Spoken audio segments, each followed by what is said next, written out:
They said my language is a vernacular because the British or whoever brought English to my continent could not understand my tongue. They call it ordinary. But tell me, if you can't understand me, does that make your language superior to mine? According to Google, vernacular means the language of ordinary people. My people are not ordinary. My ancestors spoke Yoruba with power. Every word carried history.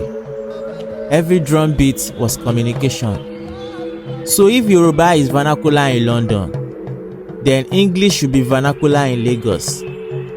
But I'm not here to start a war over language. I'm here to build a bridge between what they called primitive and what we call pure. Between the modern land and the modern world.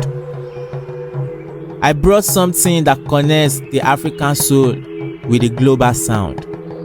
A rhythm that carries spirits, not just melody.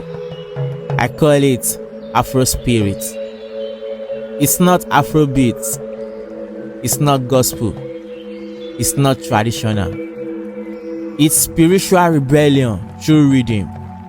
The heartbeat of Africa meeting the echo of the world. And this is the beginning of a new chapter. SOA Volume 2. A 7-track journey of light, chaos, truth, and rebirth. Every drum is a prayer. Every lyrics is a ritual. Every silence is a spirit listening. This isn't just music. It's a return. Welcome to Afro Spirit.